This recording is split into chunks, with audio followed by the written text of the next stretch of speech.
왕들 중에 가장 좋아하는 왕 중에 한 명이 바로 요시야 왕입니다. 저는 다윗도 좋아하기는 하지만 다윗보다 사실은 요시야를 더 마음속으로 사모하고 또 좋아하고 하는 마음을 갖고 있습니다. 참 경건한 왕이었고 다윗 왕과 버금가는 그런 왕이었습니다. 전무후무한 그런 종교 개혁을 했던 왕이었고, 그럼에도 불구하고 마지막 그 시대가 영광의 시대가 아니라 눈물의 시대를 보냈던 왕이었기 때문에 더 마음이 가는 것이 아닌가, 그런 생각을 하게 됩니다. 오늘 우리가 함께 읽으신 말씀은 요시야 왕 18년 때의 말씀입니다. 요시야 왕은 8살 때 왕이 됐어요. 그러니까 요시야 왕 18년이면 요시야 왕 26살입니다. 26살인데 왕으로서 18년이나 됐으니까 참 오랜 통치를 했죠. 그 18년 되었을 때 요시야 왕이 명령을 내려서 성전을 수리하도록 했습니다. 성전 수리가 필요했던 시점이었던 것 같습니다. 그런데 성전을 수리하는 과정 속에서 뜻밖의 일이 벌어졌습니다. 그 성전 수리하는 과정 속에서 감춰져 있던, 숨겨져 있던 여호와의 율법책, 모세의 율법책을 발견하게 된 거예요. 하나님의 성전에 율법책이 감춰져 있었다, 숨겨져 있었다는 것이 첫 번째로 나는 충격인 것이죠. 하나님의 성전에서 하나님의 말씀이 드러나고 선포되고 외쳐져야 되는데 그 하나님 성전에 하나님의 율법책이 감춰져 있었다는 것입니다. 모세의 율법을 보면 절기 때나 혹은 이스라엘 백성들이 성전에 모일 때 하나님의 율법책, 모세의 율법책을 읽어주도록 되어 있습니다. 그 전통이 깨어졌을까? 깨어졌을 가능성도 있겠죠. 그러나 깨어졌다기보다도 이때 찾은 율법책은 모세 오경 전체가 아닐 가능성이 큽니다. 그 얘기는 다시 말씀드리면 모세 오경의 다른 부분들, 어떤 부분들은 여전히 남아 있어서 성경에서 낭독되고 외쳐졌다는 거예요. 그런데 어떤 말씀은 감춰져 있었다는 겁니다. 그 감춰져 있었던, 숨겨져 있었던 하나님의 말씀을 드디어 발견하게 된 것입니다. 시기하는 제사장이 발견하고 그것을 사반이라는 사관에게 전달합니다. 사반은 뭐래요? 걔가? 왕에게 그것을 보고합니다. 우리가 성전을 수리하는 과정 속에서 하나님의 율법책을 발견했습니다 하면서 그것을 왕 앞에 낭독을 하게 됩니다. 한번 본문 10절부터 한번 볼까요? 또 서기관 사반이 왕에게 말하여 이르되 제사장 실기야가 내게 책을 주더이다 하고 사반이 왕의 앞에서 읽음에 이어지는 말씀 보면 왕이 율법책의 말을 듣자 곧 그의 옷을 찢었다. 그 말씀을 듣자마자 그의 옷을 찢었다는 것은 회개의 반응을 보였다는 것이죠. 이 요시야의 반응을 놓고 볼 때 이 감춰졌던 말씀이 어떤 종류의 말씀인지를 짐작할 수가 있어요. 하나님께서 너희에게 복을 주겠다, 은혜를 주겠다, 너희와 함께 하겠다, 그런 말씀이 감춰졌고 그 말씀을 요시야가 읽었다면 자기 옷을 찢었을까요? 찢지 않았겠죠. 자, 13절 말씀도 한번 보겠습니다. 너희는 가서 나와 백성과 온 유다를 위하여 이 발견한 책의 말씀에 대하여 여호와께 물으라. 선지자를 찾아서 물어보라는 거예요. 계속 볼게요. 우리 조상들이 이 책의 말씀을 듣지 아니하며 이 책에 우리를 위하여 기록된 모든 것을 행하지 아니하였으므로 여호와께서 우리에게 내리신 진노가 크도다. 그렇게 말씀이 나옵니다. 이 책에 기록된 말씀을 우리가 행하지 않았고 이 책에 기록된 말씀을 우리가 순종하지 아니하였으므로 하나님의 진노가 크다. 그렇게 이야기합니다. 그것은 무엇을 이야기하고 있는가? 발견된 책의 내용이 이스라엘 백성들에 대한 순종을 요구하고 있고 그들이 순종하지 않을 때 그들에게 하나님께서 재앙을 내리고 진노를 내리시고 심판하시겠다는 말씀이 거기에 포함된 말씀이었다는 거예요. 그런데 바로 그 말씀이 오랫동안 하나님의 성전에서 감춰져 있었다. 하나님께서 너희는 순종해야지 살고 불순종하면 죽는다. 너희가 끝까지 불순종하면 너희에게 재앙을 내리고 너희를 심판하고 너희에게 진노를 내리겠다 하시는 그 말씀이 성전에서 감춰져 있었다. 그게 중요한 것이죠. 어떤 말씀이 감춰져 있는가? 어떤 말씀이 하나님의 교회에서 외면당하고 있는가? 어떤 말씀만이 하나님 교회에서 울려 퍼지고 있는가? 그것이 중요한 것입니다. 오랫동안 하나님 성전에서 하나님의 율법책이 외쳐지지 않고 낭독되지 않았다고 볼 수는 없습니다. 그런데 문제는 그 하나님의 율법책 중에 그들을 향하여 진노와 재앙과 저주를 선언했던 말씀들은 감춰져 있었다는 것입니다. 오랫동안 그 말씀이 감춰져 있었어요. 그것을 듣자마자 요시야는 자신의 옷을 찢습니다. 그리고 통곡했다고 나와요. 통곡하고 옷을 찢고 그렇게 애곡합니다. 철저한 회개죠. 그 말씀에 비추어 볼 때 자신이 또한 이스라엘 백성, 유다 백성들이 하나님 앞에 얼만큼 죄를 범했는지를 발견하게 된 거울과 같은 말씀이었다는 거예요. 거울을 보기 전에는 자기 얼굴이 깨끗하다고 생각했는데 희미한 거울을 볼 때는 그래도 괜찮다고 생각했는데 깨끗한 거울을 보았더니 자기가 얼마나 더러운지가 드러난 것입니다. 요시야 왕은 전무후무한 선한 왕이었습니다. 이때도 너무나 훌륭한 일을 감당했던 왕입니다. 말씀드렸듯이 요시야는 8살 때 왕이 되었습니다.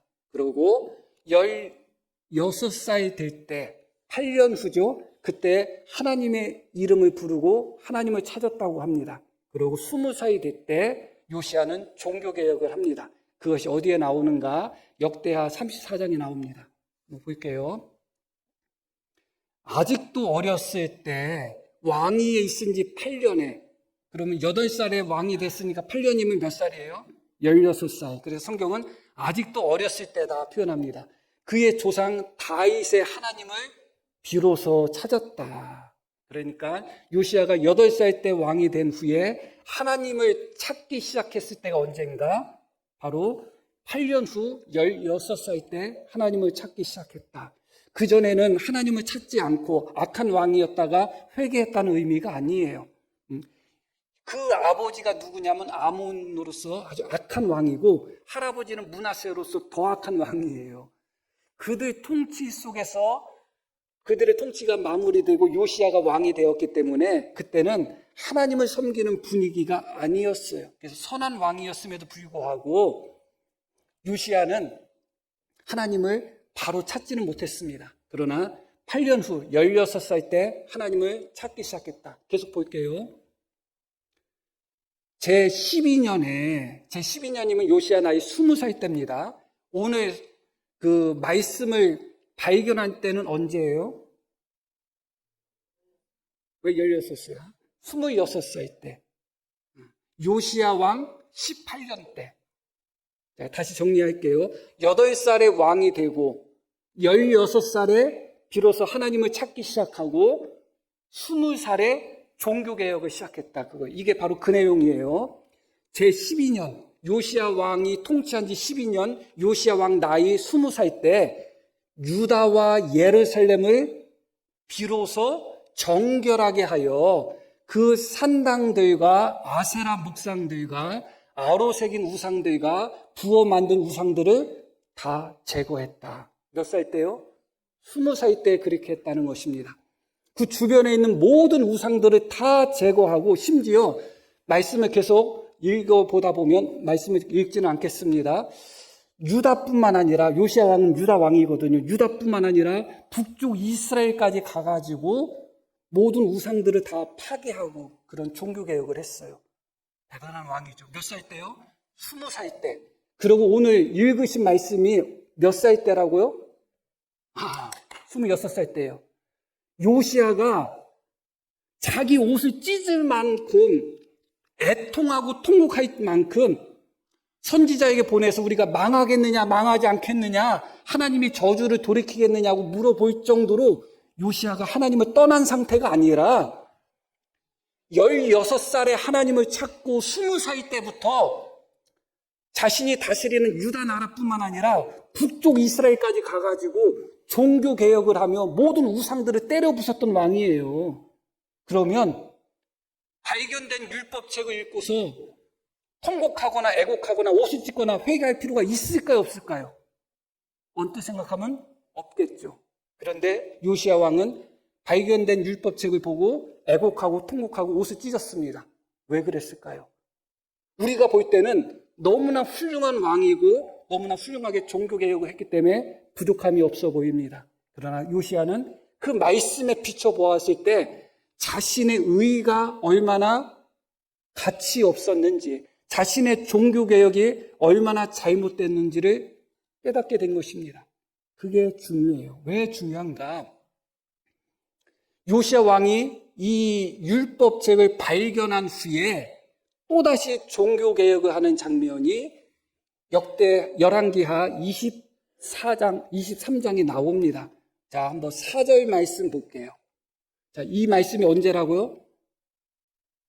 율법책을 발견하고 나서예요. 그러니까 요시야 왕 26살 때입니다.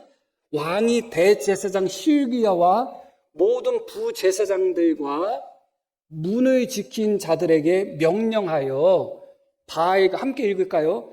바알과 아세라와 하늘의 일의 성신을 위하여 만든 모든 그릇들을 넘겨 여호와의 성전에서 내다가 예루살렘 바깥 기둥은 불사르고, 다시 그 앞부분을 볼게요. 바알과 아세라와 하늘의 일의 성신을 위하여 만든 그릇들, 바알을 섬기고 아세라를 섬기고 일의 성신을 섬기기 위해서 사용되었던 그 그릇들이 어디에 있었다고요? 여전히 여호와의 성전에 있었던 거예요. 20살 때 성전 바깥에 있는 우상들은 다 부수고 산당이라는 산당은 다 부수고 그렇게 종교개혁했던 요시야 왕이었는데, 그래서 요시야 왕이 26살 되는 해, 18년째 되는 이때에 성전 무엇을 명령했다고요? 수리를 명령했다는 거예요. 성전 정결을 명령한 것이 아니라 고치는 것을 명령했다는 거예요. 요시야 왕 마음에는 어떤 생각이 드는 거예요? 성전은 부서진 데만 고치면 된다고 생각한 거예요. 그런데 알고 봤더니, 하나님의 율법책을 찾아서 읽어봤더니 성전 안이 더 더러웠던 거예요. 성전 안에 바알을 위해서, 아세라를 위해서, 일의 성신을 위해서, 그 우상을 섬기기 위해서 사용되었던 그릇들이, 도구들이 여전히 성전 안에 남아있어서 그것을 가지고 하나님을 섬기고 있었던 거예요. 자신은 종교개혁을 한다고 생각했고 하나님을 위해서 우상들을 부순다고 생각하고 철저하게 하나님께 자신은 희생하고 헌신했다고 생각했는데, 자신의 열심이 발견된 율법책에 비춰봤더니 정작 하나님의 성전은 그렇게 더러웠지만 그 더러운 것을 깨닫지 못했던 거예요. 그것을 깨닫는 순간 요시야는 자기의 옷을 찢고 애통한 것입니다. 참, 우리가 요시야였다면 너무 기가 막히지 않겠어요? 하나님을 찾고 내가 하나님을 향한 열심으로 우상들을 다 타파해야지 하고서 성전 바깥에 있는 모든 우상들을 다 타파한 거예요.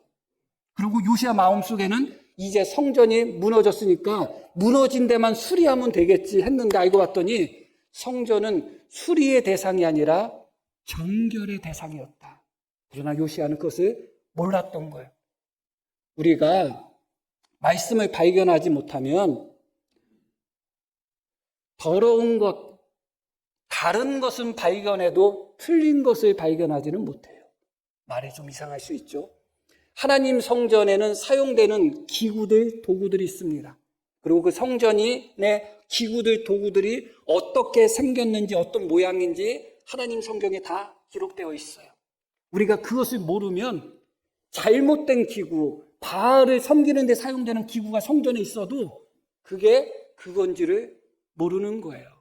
제가 얼마 전에 유튜브를 봤더니 중국의 어떤 할머니가 10몇 년째 망치로 쓰는 게 있는데, 알고 봤더니 수류탄이요. 수류탄인데 길쭉한 수류탄이에요. 그리고 그러니까 이제 머리통 있는 데가 이제 딱딱하겠죠, 당연히. 길쭉하니까 그걸 망치로 쓰고 있는 거예요. 그게 수류탄인지도 모르고. 한번 보시기를 바랍니다. 예를 들어서 1 더하기 1도 제대로 모르는 아이한테 방정식을 푸는 문제지를 2개를 보여줬다고 생각해 봐요. 하나는 다 맞아요. 다 정답이 맞아요. 제대로 풀었어요. 그런데 더러워. 그리고 하나는 깨끗해. 깨끗한데 문제가 다 틀렸어요. 답이 다 틀렸어요. 그러면 틀린 게 어떤 거예요? 깨끗한 게 틀린 거죠. 그러나 아이 눈에는 모르니까, 방정식이 뭔지 모르니까 틀린 게 안 보여요. 더러운 거는 보여도. 그게 중요한 것입니다. 말씀에 대한 깨달음이 없으면 틀린 게 보이지 않아요. 틀린 게 보일 것 같죠? 틀린 게 보이지 않아요. 하나님 성전에서 바알을 위한 기구들을 사용하고 아세라를 위한 기구들을 사용해서 그 그릇들을 사용하여 하나님을 섬겨도 괜찮다고 생각하는 거예요. 모르니까. 이게 너무 충격적인 것이죠. 요시야가 말씀을 발견하고 그 말씀을 읽기 전까지 그 성전이 어떻게 우상에 소굴이고 어떻게 더러워졌는지를 몰랐던 거예요. 그래서 요시야는 성전을 수리하면 되겠다고 생각했지만 말씀을 읽고 깨달은 순간 성전은 수리할 대상이 아니라 온갖 더러운 우상의 흔적들을 다 갖다 버려야 되는 정결의 대상이 되었던 것입니다. 6절 말씀도 한번 이어서 한번 볼게요. 더 충격적인 말씀이 나와요.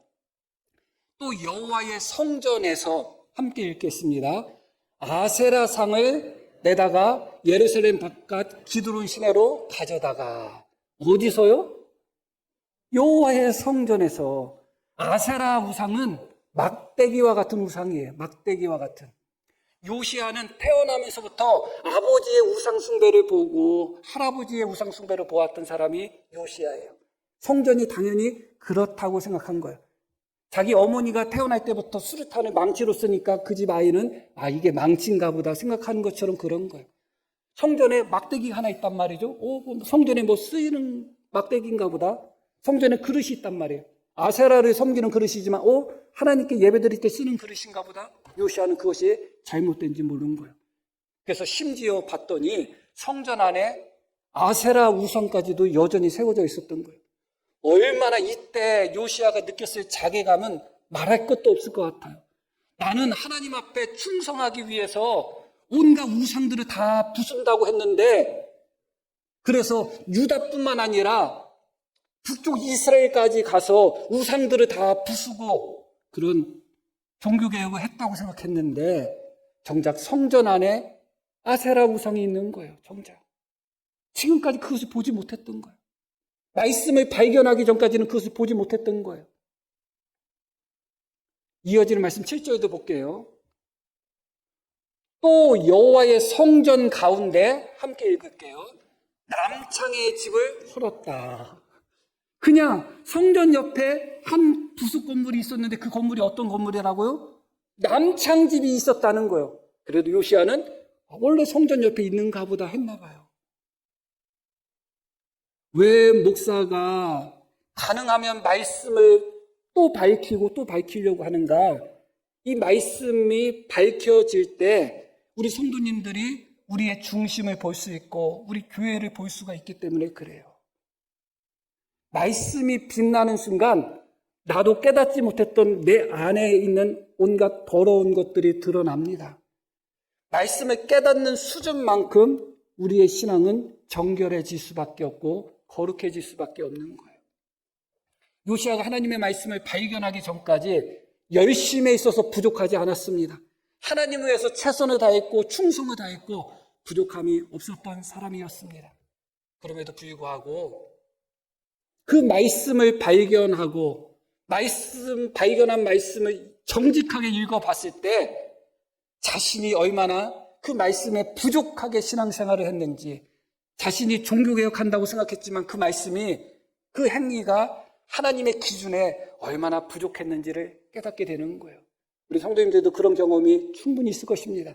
말씀을 깨닫지 못했을 때 내가 기준이라고 생각되고 내가 옳다고 생각되는 것이 있었지만 말씀을 깨닫는 순간 내 안에 있는 옳다고 생각되는 것이 오히려 잘못되고 그릇되었다는 것을 깨달을 때가 있을 것입니다. 그게 말씀의 빛인 것입니다. 하나님의 교회는 말씀을 감추는 것이 아닙니다. 부담스럽고 불편한 말씀은 감춰버리고 듣기 좋고 편한 말씀을 드러내는 곳은 더 이상 하나님의 교회라고 할 수가 없습니다. 그런 말씀으로 나는 우리 영혼이 밝혀지지 않고 우리 영혼 속에 감춰져 있는 좌우의 날성 검으로만이 찔러 쪼갤 수 있는 우리 영혼 속에 숨겨져 있는 죄악들이 드러나지 않습니다. 요시야 왕이 비로소 발견된 말씀을 통하여 볼 때 성전이 얼마나 부패했는지 자신의 행위가 얼마나 하나님 앞에 부족했는지를 깨닫게 된 것입니다. 그래서 요시야 왕은 그 순간에 옷을 찢고 애곡하고 통곡했다는 것을 기억할 필요가 있습니다. 특별히 우리가 기억해야 될 것은 무엇인가? 성전이 수리의 대상이 아니라 정결의 대상이었다는 것을 깊이 기억하셔야 돼요. 요시야 왕은 성전은 수리하면 된다. 조금 부서진데 조금 고치면 된다고 생각한 거예요. 그러나 조금 고쳐서 되는 문제가 아니라 그 안에 있는 더러움과 부정과 불신앙, 온갖 우상숭배를 다 타파해야 되는 정결의 대상이었다 하는 것이 중요합니다. 우리 자신도 마찬가지예요. 난 성격이 여기 조금 나빠. 요것만 조금 고치면 나 괜찮을 것 같은데. 제가 보기에는 고쳐서 되는 사람 별로 없습니다. 물론 고쳐야 되겠죠. 고치기 전에 나도 모르는 내 영혼의 깊은 죄악부터 정결하게 하셔야 돼요. 고치기 전에 내 안에 있는 깊은 탐욕부터 온갖 음란과 더러운 생각부터 정결하게 하셔야 돼요. 그러기 위해서는 말씀이 드러나야 돼요. 말씀이 밝혀져야 돼요. 말씀이 밝혀지지 않으면 우리 안에 있는 은밀한 것들이 드러나지 않습니다. 드디어 요시야 왕은 말씀을 발견했습니다. 발견한 말씀을 통하여 비춰봤을 때 자신의 종교개혁이 얼마나 부족했는지를 깨닫고 옷을 찢고 마음을 찢고 통곡합니다. 우리 성도님들도 날마다 말씀을 발견하는 축복이 있기를 소망합니다. 그것보다 더 귀한 게 없어요. 말씀을 발견하셨다면 외면하지 마시기를 바랍니다. 정직하게 그 말씀 앞에 나를 비춰보셔야지 닦을 것은 닦고 버릴 것은 버리고 정결할 것은 정결하게 하고 고칠 것은 고치게 되는 것입니다. 지금은 수리할 때가 아니라 정결하게 할 때다. 그것이 정말 중요한 것입니다. 더 중요한 것은 이 성전 안에 우상들이 가득했을 뿐만 아니라 그 성전 안에서 사용되었던 기구들이 우상에게 바쳐졌던 기구들이라는 것이 더 중요합니다. 하나님을 섬기는 데 있어서 하나님이 명하신 그릇으로 하나님을 섬겨야 되는데 자기들이 원하는 그릇으로 하나님을 섬기는 사람들이 있습니다. 자기 틀로서, 자기 그릇으로서, 자기 기준으로서 하나님을 섬기는 거예요. 하나님이 명하신 그릇이 아니라 그 그릇이 비록 금으로 만들고 화려하고 아름답다 할지라도 우상에게 바쳐졌던 그 그릇은 닦고 써서는 안 돼요. 버려야 되는 대상이라는 것을 다시 한번 생각해야 됩니다. 다시 4절 말씀 한번 볼게요. 23장 4절. 지금 그 말씀. 왕이 대제사장 시기야와 모든 부제사장들과 문을 지키는 자들에게 명령하여 바알과 아세라와 하늘의 이를 성신을 위하여 만든 모든 그릇들, 이게 다 금으로 만드는 그릇들이거든요. 모든 그릇들을 이어서 볼게요. 여호와의 성전에서 함께 읽겠습니다. 내다가 예루살렘 바깥 기드론 불사르고 그것들의 죄를 베델로 가져가게 하였다. 성전에서 어떻게 했다고요? 내갔다. 그것을 어떻게 했다고요? 다 불사질러서 가루로 만들었다. 그거예요. 닦고 썼다가 아니에요. 닦고 썼다가 아니에요. 세상의 기준과 세상의 가치관과 세상의 방식을 좀 교회에 좀 맞춰가지고 정목하면 좋지 않을까? 그렇지 않습니다. 하나님을 섬기는 그릇이 따로 있음을 기억하셔야 돼요. 아무리 좋아 보여도 우상에게 바쳐줬던 우상을 섬기는 그 그릇으로 하나님을 섬겨서는 안 됩니다. 닦았으면 깨끗하지 그렇지 않습니다. 닦아 써야 될 것이 있고 버려야 될 것이 있어요. 그것을 잘 분별하기 위해서는 결국은 말씀의 또 지혜가 우리에게 필요한 것이죠. 오늘 말씀에 몇 가지 충격적인 부분들이 있는 것입니다. 하나님 성전에서 말씀이 도리어 감춰져 있었다. 충격적인 것이죠. 하나님 성전에서 말씀이 드러난 것이 아니라 감춰져 있었다. 그 감춰져 있었던 그 말씀은 하나님께서 우리에게 순종을 요구하시고 하나님께서 우리가 그릇 행할 때 심판하시고 재앙을 내리시고 화를 내리시겠다는 하나님의 경고가 담아있는 말씀들이 감춰져 있었다. 너무나 오랫동안 그 말씀들이 감춰졌죠. 그 말씀이 드러났을 때 성전 안에 있었던 요시야 안에 있었던 감춰져 있었던 자기가 생각할 때 의롭다고 생각하고 자기가 생각할 때 맞다고 생각했던 것들이 참된 하나님의 말씀이 밝혀졌을 때 다 드러나게 되었습니다. 그래서 요시야가 어떻게 했는가? 그 말씀의 기준으로 놓고 보니까 나라가 하나님의 저주 가운데 멸망할 수밖에 없는 거예요. 너무 두려운 것이죠. 자신이 기도하고 애곡하고 옷을 찢는 것만으로는 부족했습니다. 그래서 요시야가 신하들을 보냅니다.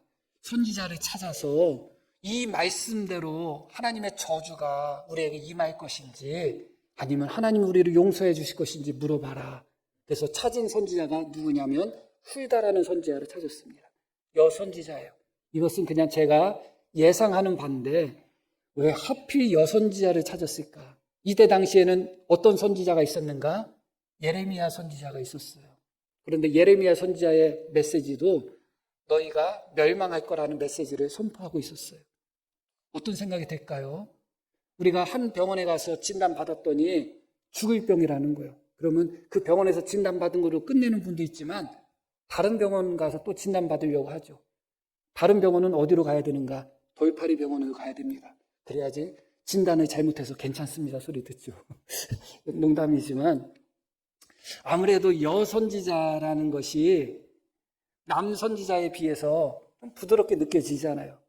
그냥 추측입니다. 이것은 뭐 해도 되는 추측, 안 해도 되는 추측, 의미가 없는 것인데 그래서 훌다라는 선지자를 찾아간 것이 아닌가. 조금 우호적이고 조금 부드러운 모성애적인 그런 예언을 듣고자 하는 마음이 있었겠죠. 그래서 훌다라는 여자 선지자 찾아갔더니 그 선지자는 참 선지자이기 때문에 거짓을 말할 수 없습니다.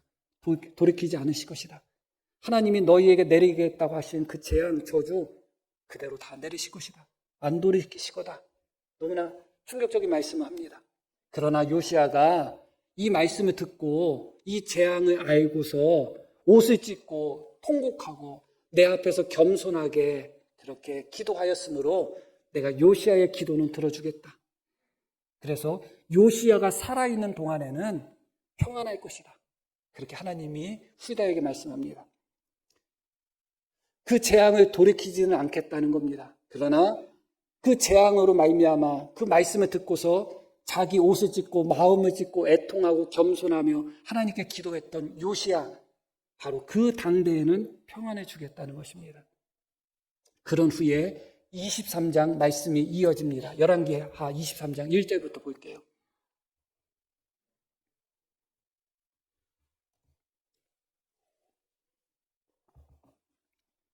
왕이 보내 유다와 예루살렘의 모든 장로들을 자기에게 모으고 계속 이에 왕이 여호와의 성전에 올라가매 유다 모든 사람과 예루살렘 주민과 제사장들과 선지자들과 모든 백성이 노소를 막론하고 다 왕과 함께 한지라 왕이 여호와의 성전 안에서 발견한 언약책의 모든 말씀을 읽어 무리의 귀에 들려주었다. 이 요시야가 그 말씀을 발견한 것을 자기만 듣고 끝낸 것이 아니라 모든 이스라엘 백성들을 다 성전으로 오라고 합니다. 백성들은 예루살렘에 산 백성들이 중심으로 왔고 장로나 그런 제사장이나 선지자들은 예루살렘 외에 모든 유다에 거하는 모든 이들이 함께 다 동참했습니다.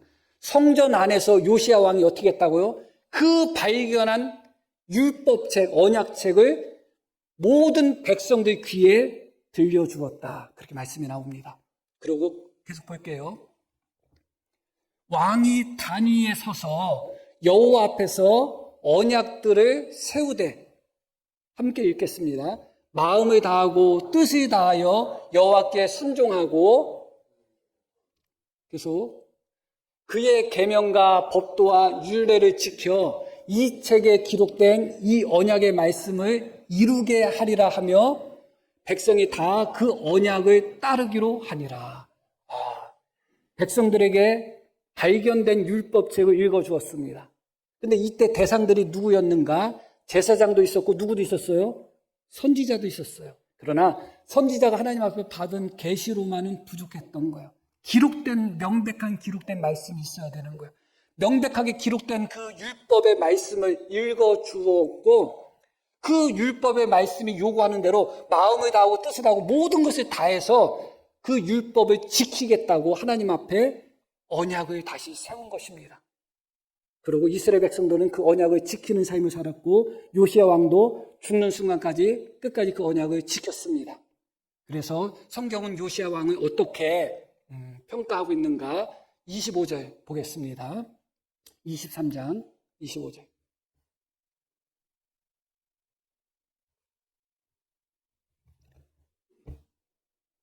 25절. 자,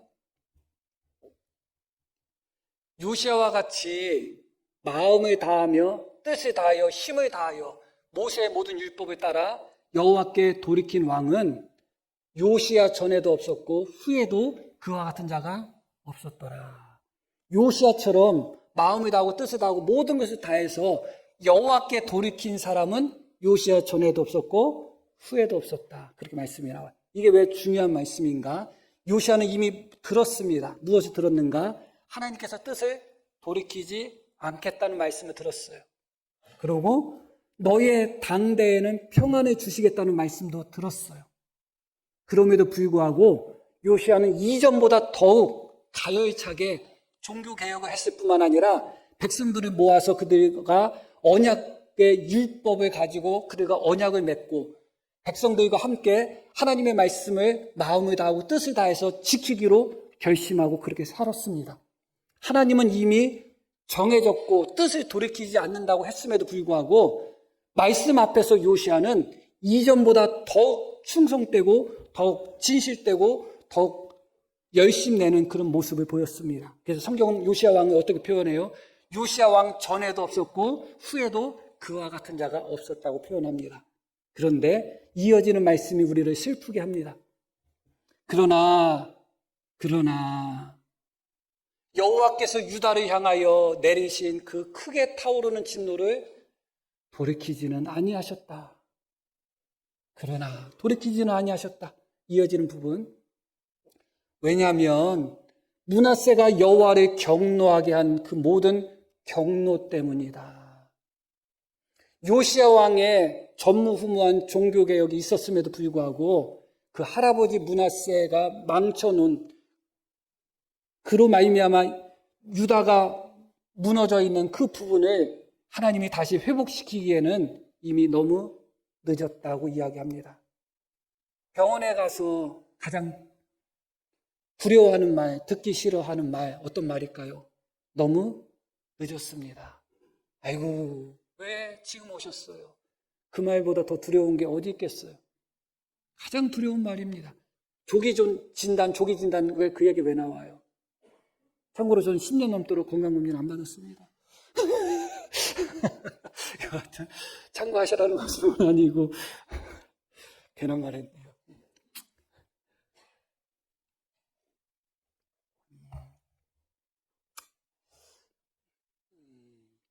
자, 결론적인 말씀을 드릴게요. 므낫세 왕이 몇 년 동안 왕노릇했냐면 55년 동안 왕노릇했어요. 유다 모든 왕들을 통틀어서 가장 악한 왕 첫 번째로 뽑으라면 므낫세 왕이에요. 가장 악한 왕이 55년 동안 왕 노릇했어요. 그때부터 하나님의 율법책이 성전에서 어떻게 된 거예요? 감춰져 있었던 거예요. 가장 악한 왕이 통치할 때. 그러나 이해는 가요. 가장 악한 왕이니까 하나님의 말씀이 1.1획도 어긋남 없이 성전에서 선포되는 것을 원했겠어요? 원하지 않았겠죠, 당연히. 그러면 가장 악한 왕 시대에는 하나님의 말씀에 감춰지는 것, 그게 좋다는 의미가 아니라 이해는 간다는 거예요. 시대가 그러니까. 근데 55년 동안 그 짓을 한 거예요. 하나님의 말씀이 감춰지고 성전 안에 우상을 세우고. 므낫세 왕이 그랬습니다. 그러고 므낫세 왕을 이어서 아몬이라는 자가 왕이 되는데 2년밖에 왕 노릇을 안 했어요. 근데 이 아몬도 자기 아버지 므낫세처럼 똑같이 악한 왕이었어요. 그러면 몇 년이 흘러간 거예요? 57년이 흘렀어요. 그런데 여기서 우리가 통탄할 만한 지점이 나오는 거예요. 그것은 무엇이냐? 요시야 왕은 태어날 때부터 선한 왕이에요. 그런데 요시야 왕이 태어났을 때, 그리고 요시야 왕이 8살에 왕이 되었을 때, 그때 여호와의 말씀이 있었어요, 없었어요? 있었지만 없었죠. 여전히 요시야 왕이 되었음에도 불구하고 하나님의 말씀은 감춰져 있었어요. 그가 16살 때 하나님을 찾기 시작했지만 그때도 역시 하나님의 말씀이 감춰져 있을 때였어요. 20살 때에도 하나님을 찾으면서 종교개혁을 했지만 그때도 하나님의 말씀이 감춰져 있을 때였어요. 하나님의 말씀이 언제 발견됐는가? 가장 선한 왕 요시야 통치 18년째 그때 하나님의 말씀이 발견된 거예요. 이건 너무나 통탄한 일 아니겠어요, 이것은? 가장 악한 왕이 다스릴 때 하나님의 말씀이 감춰진 것은 악한 왕이었기 때문에 하나님의 말씀을 거부하고 하나님의 말씀을 자꾸 던져버리고 하니까 감춰졌다고 하지만 가장 선하고 하나님을 마음을 다하고 뜻을 다해서 찾고 구했던 요시야 왕이 되었음에도 불구하고 그 선한 왕이 되었음에도 불구하고 그 요시야 왕 18년 동안 하나님의 말씀이 감춰져 있었던 거예요. 자, 그럼 계산해 보면 단순하죠.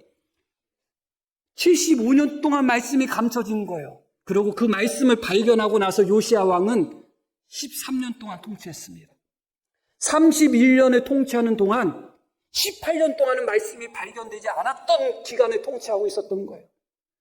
안 그래도 아버지 아몬, 할아버지 므낫세가 57년 동안 여호와의 종교를 말살시키고 백성들의 신앙을 무너뜨렸기 때문에 요시야가 왕이 되자마자 개혁하고 왕이 되자마자 하나님께 그들의 마음을 돌려도 부족할 판에 하나님의 말씀이 요시야 왕 18년 때까지 감춰져 있었다는 거예요.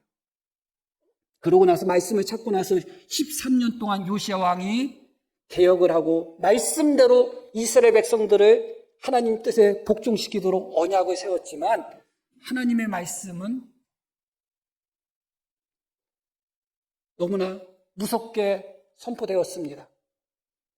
요시야는 전무후무한 왕이었고 그가 마음을 다해서 하나님을 섬긴 것은 맞고 백성들도 그렇게 했다. 그러나 돌이키지는 않겠다.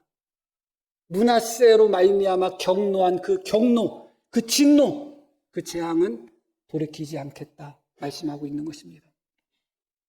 너무나 우리를 아프게 하는 지점이에요. 그러면 요시야의 회개는 의미 없는 회개였는가? 그때 당시에 종교개혁은 의미 없는 것이었는가? 그렇지 않아요. 역사를 돌이키지는 못했고 하나님의 뜻을 돌이키지는 못했지만 회개한 자는 회개한 자로서의 열매를 거두는 겁니다. 가장 두려운 것이 무엇일까요?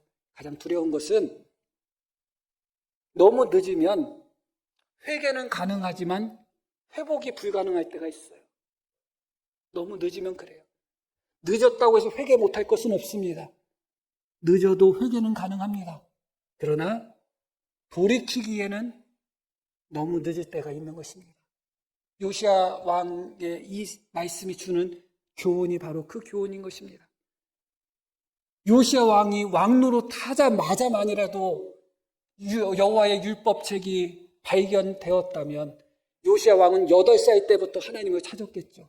그때부터 종교개혁이 일어났다면 역사는 가정할 수는 없지만 너무나 안타까운 것입니다. 그만큼 하나님의 말씀을 언제 발견하고 발견한 말씀으로 말미암아 내가 어떻게 언제 회개하느냐 너무나 중요한 것입니다. 하나님께서 날마다 우리 교회를 통해서 주의 말씀들이 발견되는 역사를 허락하여 주시기를 소망합니다. 발견된 말씀 속에서 정직하게 우리 자신을 돌아보며 수리가 아니라 정결하게 나아갈 수 있는, 그리고 목사로서 소망하는 것은 아직은 돌이킬 수 있는, 회복할 수 있는, 새로워질 수 있는, 부흥할 수 있는 그런 마지막 때가 아직 지나지 않기를 소망하고 있습니다. 이것을 위해서 우리가 함께 기도하며 나가기를 간절히 축복합니다. 들으신 말씀 기억하며 함께 기도합니다.